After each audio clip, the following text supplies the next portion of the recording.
Welcome back to the BRRRR Investor Podcast, where our mission is to empower aspiring real estate investors in their journey towards building generational wealth.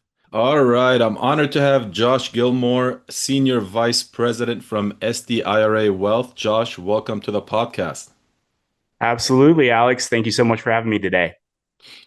Great to have you, man. Great to have you, and excited about our conversation. So let's get right into it. First, if we can start off, just share a little bit about yourself and how you got into the industry. Absolutely. So I'm Josh Gilmore. I'm the Senior Vice President here at SDIRA Wealth. I've been with the company now as an investor, going on 13 years. For me, I started my journey not wanting to be like a lot of family members I had who had to delay their retirement in the 2008 financial crash. Their retirement was all tied in with the stock market, and it was such a large setback they weren't able to retire. And for me, I wanted financial freedom in a way that I was comfortable with. And for me, discovering real estate as a way to not just be an up down position, but replace my income by having enough rental properties is what got me passionate about doing it myself, and why I'm in the career I'm in now is to be able to help people do that as well. And learning along the way that the vast majority of Americans who stick with the status quo only retire with an average of 200,000 in their 401ks, which is nowhere near enough to live a comfortable retirement for the vast majority of Americans in this country.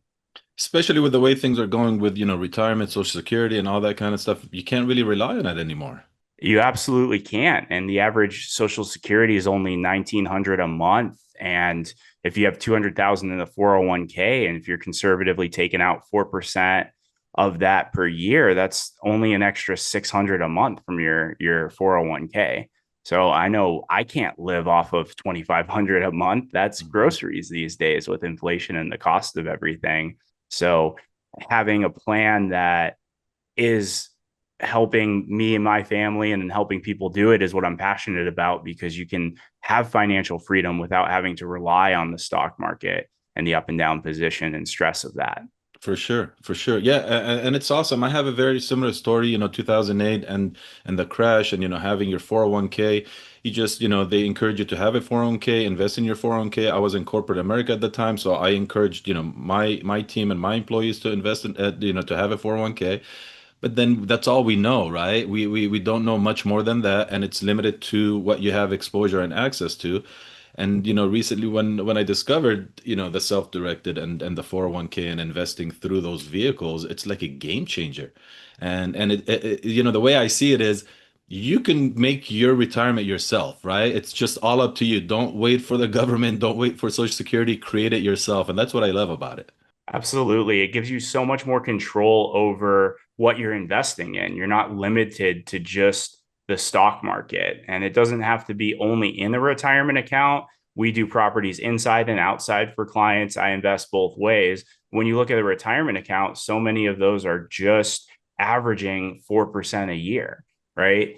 That doesn't even keep up with inflation with the amount of money Hmm. that's been printed the last few years, let alone be a source of income in the future for you.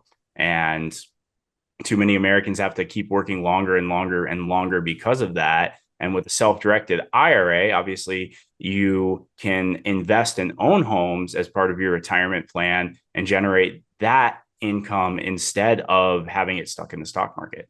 Hmm. Hmm. Absolutely. So, based on our conversation previously, I know you've been, supporting people for over a decade in this industry. Was there ever a deal like early on that didn't go as planned, but ended up teaching you a huge lesson?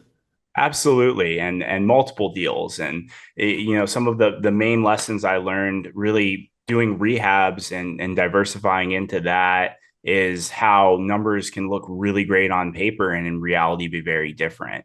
You know, Mm. you see a lot of new investors fall into this, and I fell into it as well, where the numbers are very sexy on old home and not the greatest neighborhood. The rent's more than 1% and the 1% rule. And then they think, oh, it looks so good on paper, but then you're dealing with a lower class of tenants that don't care about the property. You generally have more evictions, more turnover, more cost involved on that side of things. And then so many unforeseen expenses hit me. Like I had a fourplex and all four air conditioners went out in the hot summer. And that was 2 years worth of cash flow right there. So the numbers Bingo. can look really, really good. And that's really reinforced why I just stick with our company's strategy and do new construction and brand new homes with warranties on all the major items are a lot more predictable, stable, consistent, focusing on the right neighborhoods and knowing to be in the not the best neighborhoods where you or I might live, where A class neighborhoods, more B class neighborhoods, which are still great school districts, great neighborhoods, good tenants, small families. That type of shift has only helped me minimize those unforeseen expenses, costs, vacancies, and maximize the profit. Yeah, that's awesome. And it sounds like, it's a very good approach, especially for those looking for a semi hands-off, approach or investing approach in real estate, because you guys have it ready to go. It's new construction, like you mentioned, you have the warranties, and as we've discussed previously, you mentioned, you guys have the teams in place to support the entire business that client wants.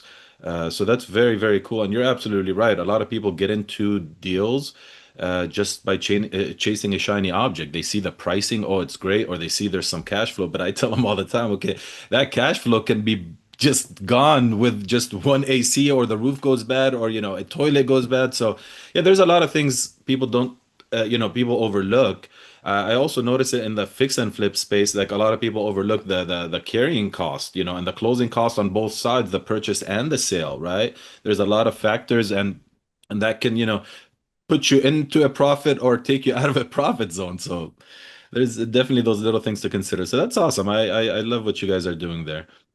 So coming from us in Texas, what's something unique about the Texas market that shaped, how you see real estate today? Well, we've been investing now for over 24 years and been in 15 different states and over 50 cities to date. And Texas has been a consistent market since I started with the company. And overall, there's so many major factors that make Texas attractive for investors. One of the big ones being massive population growth, fastest growing state in the country. So there's tons and tons of demand for housing. Cities are getting bigger and bigger. Neighborhoods are gentrifying. So we've experienced a lot of appreciation in some of the major cities, like Dallas and Houston. And then there's a lot of some of the more mid-sized cities where a lot of AI facilities are moving to in the current day and age. So there's still a tremendous amount of potential in Texas. And so many people on your side of the country, as you probably know, are moving to Texas. A lot of companies, tech companies like Oracle, Facebook, Google, a lot of major companies, even like Leprino Foods, closed all their cheese facilities and opened up an $870 million facility in Texas this year, driving in thousands of new jobs to the Texas area. So just being such a business friendly state, it's attracting a lot of growth. And that's what we're always looking for when we spend our 2+ years finding a market, is we're looking for markets that have good growth potential, not only in terms of good cash flow potential to increase by being below market value rents, but also appreciation. Because a lot of the growth is going to come from being in the right market where you're able to get homes at 250, and then they can be worth 400-500 in the next 5 to 10 years. So that's very crucial. You guys do also consider, appreciation factor, not just like looking for the cash flow. So that's great. That's good to know. So did you foresee this in advance, like educating investors at the level that you do and that you guys do right now, or did this just, evolve, naturally on its own? I know you shared, your aha moment and what inspired you. For me, it evolved naturally. I started this journey because I was passionate about it for my family and for helping other people do it as well. And as I've grown and learned, I've been able to help a lot of new people at our company get started and learn the ropes of how to invest in real estate and help clients get started in the process. I've been able to help thousands of investors reach financial freedom. It's been an honor and privilege to do that. And for me, it's just fun. I was working till 10. I was up at 7 this morning. It's our crunch time right now because we're at the year end of tax season, because a lot of clients who are purchasing the new homes for the benefits of cost segregation and the additional tax write-offs are needing to lock that in before for a closing before the end of the year. And I'm loving every minute of it. So it naturally evolved. I love being able to speak about this and get the word out, and ultimately help people break free from having just stocks, bonds, mutual funds be their plan, and go into something that is going to give them legacy wealth and financial freedom. Yeah, man. But having the passion and the love that I can tell that you have for the business, it just makes it so much easier, right? Especially when you're working those late hours, early hours. Because once you enjoy something, it's not even a job anymore, right? It's it's a hobby. It's something fun. It's something you look forward to doing. So, I love that that's the way you see it. So that's awesome. Let's jump into, SDRA Wealth. For those who's never heard of it, you gave us a little, briefly about what you guys do, but let's go ahead. If you can describe what it is in a few sentences, just to give a little bit more insight on the company and what you guys do for investors. Absolutely. So, one sentence description: we provide a full service, soup to nuts solution for investors looking to create financial freedom by owning income producing homes in the best markets for growth without having to live there or manage them themselves. Still some control you have, right? Like, you own the properties, you choose who manages it. We just go in and we find the top 20 managers, interview them, test them out, and narrow that list down to 3 to 5. So we can make the process easier for you to do that. But ultimately, it's designed to be a more hands-off way of investing in real estate versus working in real estate. Gotcha. That's a good point. So it's really catered to that investor's needs, basically. It's not like a cookie cutter approach. It's not. No, we have some clients that their main goal is replacing their income, and they're trying to get to 5 homes and or 10 homes or whatever it might be for their plan. We have some clients that are looking for massive tax write-offs, a lot in California where they're at high tax brackets and they're investing for legacy wealth and tax write-offs in the short term. So it's not a fit for everyone. Someone who wants to do flips, who wants to be active, who wants to manage the oversight of everything, that's great. They get driven crazy by how passive it can be and how hands off. But for someone who wants the benefits of real estate without wanting to do the legwork to find it, and without working to find the right manager to build the home, to research the neighborhood for 2+ years, to set up everything, we can make the process a lot easier and scalable and passive, so you can build a giant portfolio. And I like to look at it as an empire of rental properties that doesn't take the time of a full-time job, where it can be more hands-off, checking statements, checking in with managers occasionally, and making some decisions as an investor, with our support, making our quarterly calls we do with clients post sale, help them keep it passive and successful. Hmm. And that's the thing, like you mentioned a lot, if you're gonna be a fix and flipper, you want to be active, this might not be the thing for you.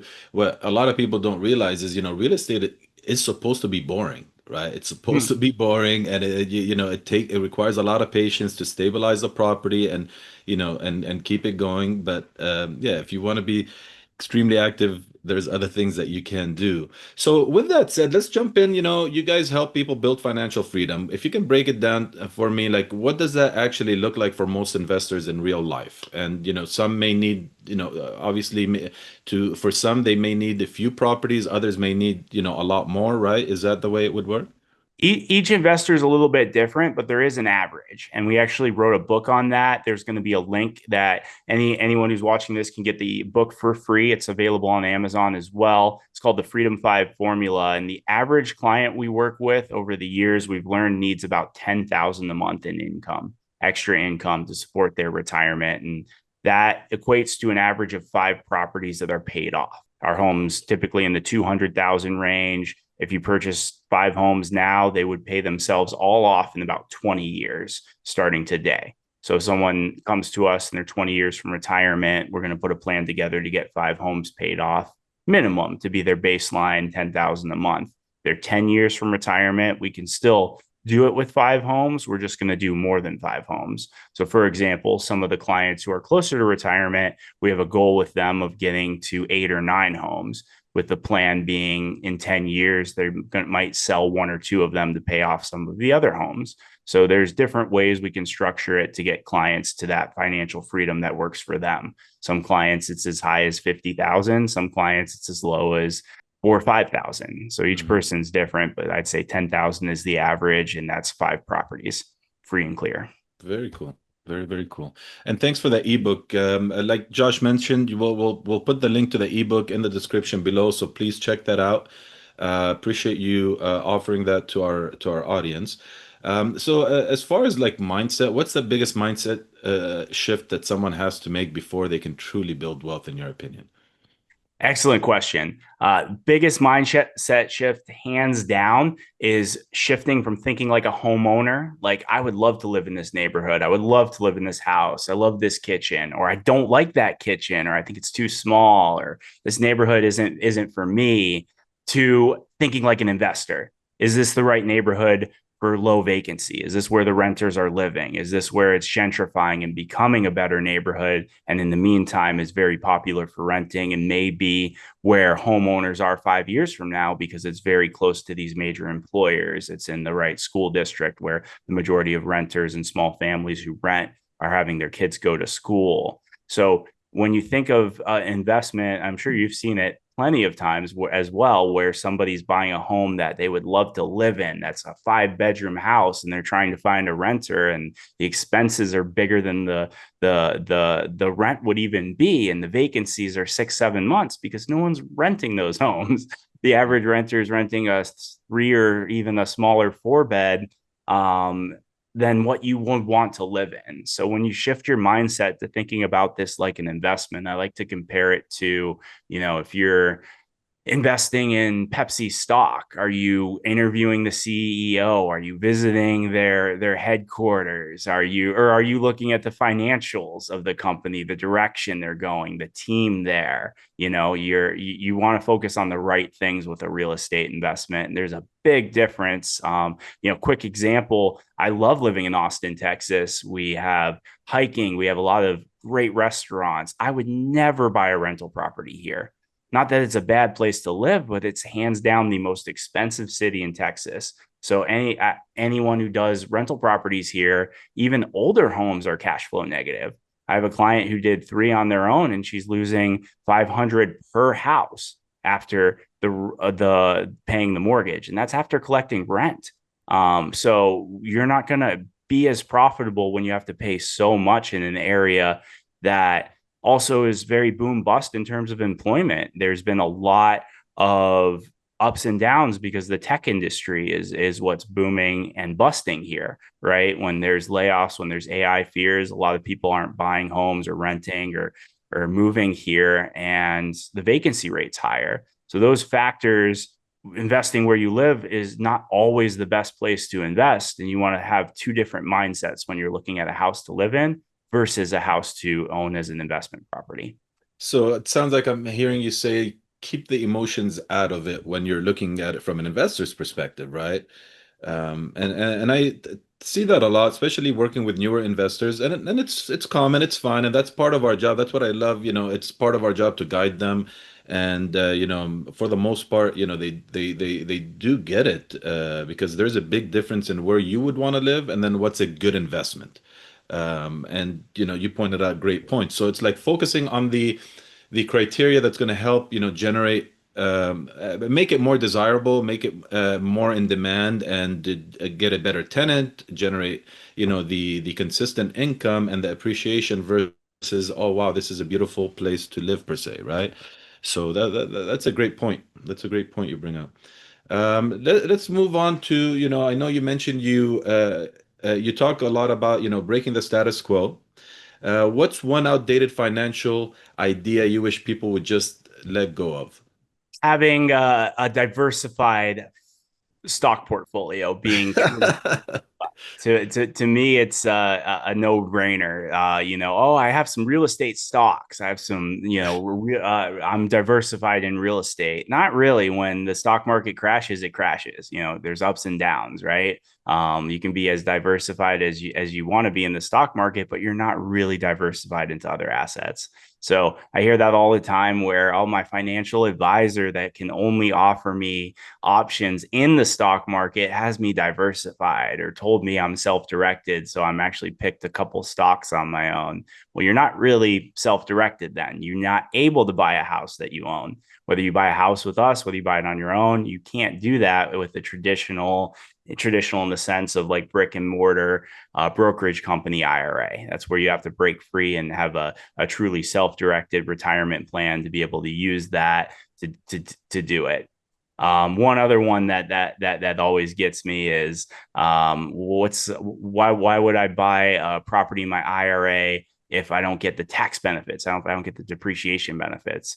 And it's laughable because it's like, would you rather pay less tax by buying a house outside the IRA and getting a tax write off, or no tax by doing it in a Roth IRA and it's tax free forever? No capital gains on it as long as you're taking it out after retirement age. So to me, that's a pretty outdated one as well too, because a lot of advisors will say, well, you want to do the real estate outside for the tax benefits. It's like, well, if you have $1 million in your retirement account and it's all tied into the stock market, is that something you're comfortable with? Do you feel like you're really diversified, or would it be something that benefits you and your family for peace of mind, for creating income, to have a portion in other real tangible assets that are owned by you and in control of by you, where you make the final decisions, not the CEO of PepsiCo or the overall financial markets having your future. That's a great point. With my experience, what I've seen is, obviously, for the most part, financial advisors are going to typically tell you to invest in, and I'm not saying everybody, what I do here and see, and, at my networking events and in talking to clients, I also talk to a lot of, financial advisors. I love them, obviously, they do a great job. However, for the most part, people are going to tell you to do what's going to benefit them, not you.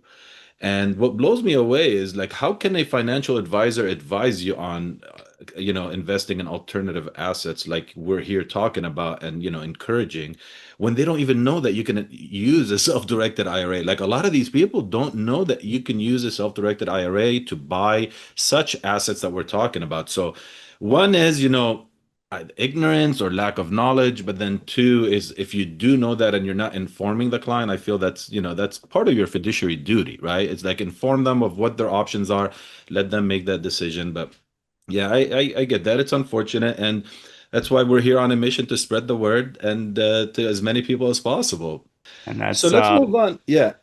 real quick, that is breaking the status quo. And there's a lot of great advisors that are independent. So, speaking to the ones we partner with, or ones that give true fiduciary advice and aren't only offering with a broker dealer, stocks, bonds, mutual funds, obviously a different scenario. But that's most of America, unfortunately. 96% of IRAs are with traditional brick and mortar, only stock, bond, mutual fund option IRAs. So, definitely on that mission with you as well. I'm excited to help people learn that there are alternatives out there and that they don't just have to go with that.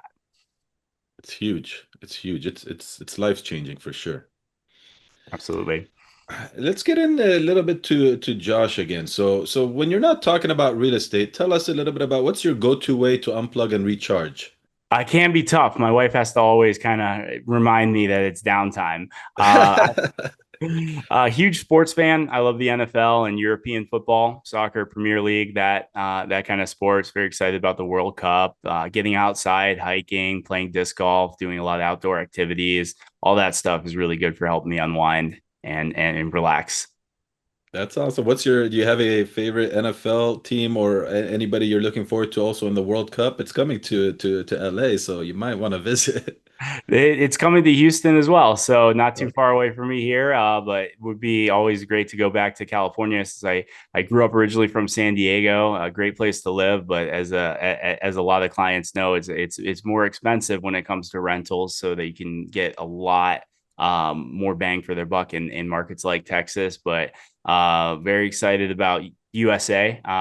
team. We have a great young team. Hopefully, with our new coach, they're gonna start putting it together. Having a huge coach that coached at some of the biggest clubs in Europe now is very positive surprise for the U.S. team. NFL, unfortunately, with the Chargers leaving San Diego, I can't support them in L.A. Nothing against LA, but it's just like we got I had to renounce my citizen or fanship, if you will, and then I'm back to being a Browns fan, which is where my family's all originally from. So unfortunately, Browns fan, but I enjoy fantasy football and just games in general. So I've got a fantasy team to root for while we figure the franchise out. That's awesome, man. That's awesome. Yeah, truly looking forward to the USA team. They definitely did they did better last time. I'm looking forward to bigger things this coming World Cup for sure. You mentioned outdoor adventures. What's an epic trip that you've taken so far? Well, that's one of the things that we're really passionate about, and in our family is traveling. So we buy a property and then we plan a vacation, and it's kind of like we Got save up for one after the other as goals. And I most majestic place I was thinking about it today actually it was Finland, seeing the northern lights, the aurora borealis almost every single night. And going in September, the weather was amazing, like 60, 65 degrees, great hiking weather, great outdoor stuff, just forests like you see in movies, as far as the eye can see, giant trees that have been there for hundreds of years. It's great. That's awesome, man. I've never been. I It would makes I me would want to go. recommend it. Yeah. It's a great country, very friendly, very clean, very safe, and you can get a good break from technology and from like city life. Yeah.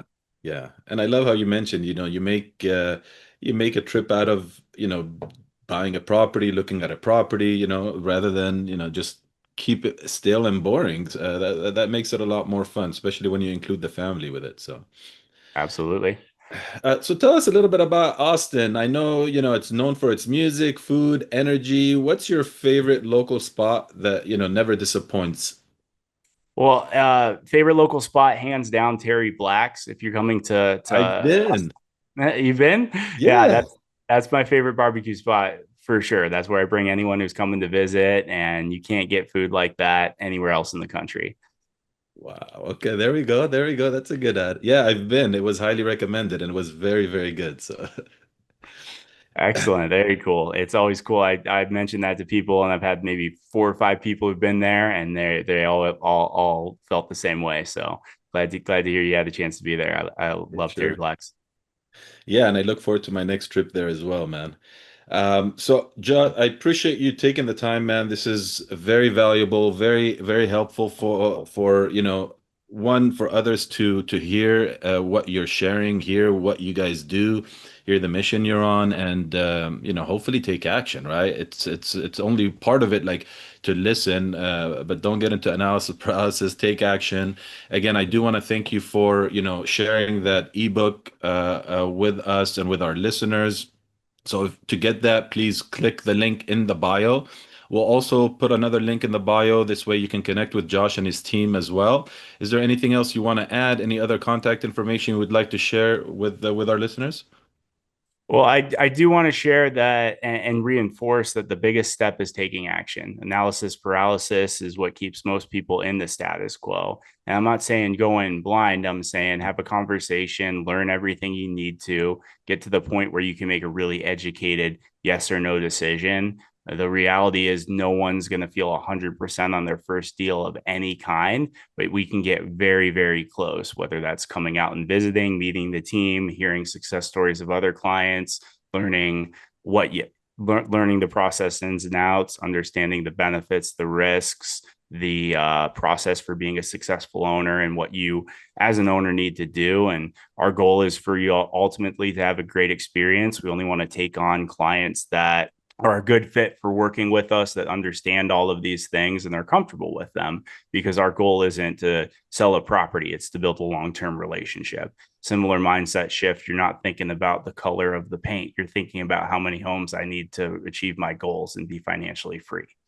hmm hmm That's awesome. So, like Josh mentioned, click the link, take action, connect with them. You don't have to be ready for anything. You just you're exploring. They'll give you, they'll answer the questions you have, and if you see yourself ready, go for it. So, Josh, again, I appreciate you and your team, taking the time to be on here. I look forward to continued collaboration together, and you have an awesome day, man. I appreciate it, Alex. I'm looking forward to it as well. And you have an excellent day as well, too. We'll talk again soon. For sure. Thank you. Awesome. Thank you all for joining us on the BRRRR Investor Podcast. If you found today's episode helpful, please hit like and subscribe to our channel for more real estate insights. We love hearing from you, so please leave your thoughts, questions, or topics you'd like us to cover in the comments section below. Be sure to check out our website, thebrrinvestor.com, and follow us on social media at The BRRRR Investor. Keep learning and investing, and we'll see you in the next episode. I'm your host, Alex Nahle. Stay invested.